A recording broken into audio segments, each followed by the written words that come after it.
Okay,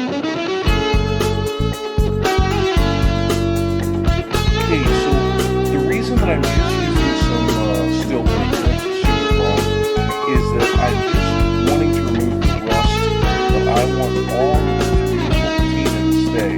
So if you look right here, we have some circle stuff that's pretty light, and then what we're going to do is just sit that down, just hit a little bit of steel wood. You guys are familiar with the term gunmetal gray, correct? Well, that's what that is. That's gunmetal gray.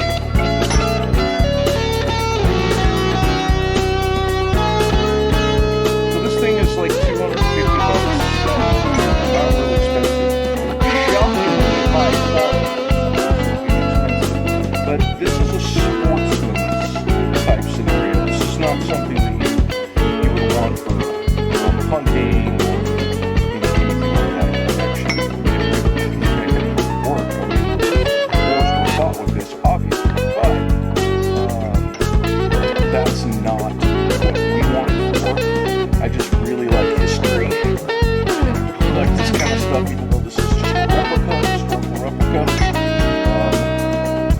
My hope is one day to be able to afford the real thing. Our cylinder will be next. Now I've had some issues here. The nipples themselves are frozen to place. That is 1, 2, 3, 4 nipples are frozen to place. I ordered some. It's going to take about a month for them to get here. And so what I'm going to do is I'm going to leave these in, these 4 right here, and we're going to clean around them. We'll put the other 2 back in, because if I take these out, then I won't actually be able to use it. Now, I'm not necessarily worried about getting these out. It's just they're notoriously a huge pain in the butt, and there's an upgrade, and so we'll get the upgrade coming. But we're going to clean the cylinder up just like this, and when they come in, I'll replace them. You guys will see that. What a fun little project. So this part's just getting cleaned. Now, you can, when I say clean, I'm going to wipe this down. Like, I'm not going to, no abrasives whatsoever, and we're just going to clean it with a little bit of oil. I'm not going to clean it with any chemical. If I were to put anything acid-based on here, it would remove this finish in a heartbeat, and it's a beautiful finish. And that will develop its own patina over time, but we're going to leave it like that. It's really, really pretty. The handle. How goofy is that, huh? Like, look at that thing. It's all shiny and pretty and new and, well, it's scratched up now. But, so what we're going to do is we're going to sand this guy down, and we're going to get that shellac coating off there, and we're just going to do an oil coating. So, the natural wood color looks pretty good, so we'll see if we keep it natural or we put a little bit of stain on it. So you guys, Mr. Cool, it is nice to have a shop at 65 degrees. Really hot outside. Somewhere here. And yeah, it's and you can see we have the standard gas over there. It's loose insulation. There's storage out right there. And it's cranking out. It's so ridiculous. So I'll put a link in the description where you guys can pick one of these up. This is the sponsor of the Little Land channel. And also I put a video out of installing this particular unit. So go check it out.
So there's a lot of history behind these, and I really wanted to get into it, but if I did that, guys, if I was talking about the history, I'd get in trouble on YouTube. So it's a shame, man. It's a shame we live in a world of censorship. Hopefully that'll change soon.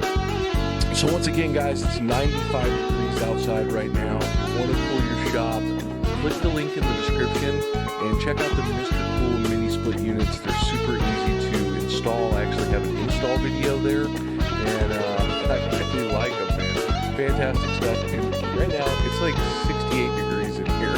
I've got it set a little warmer than I normally do. It freezes me out. I'm trying to acclimate.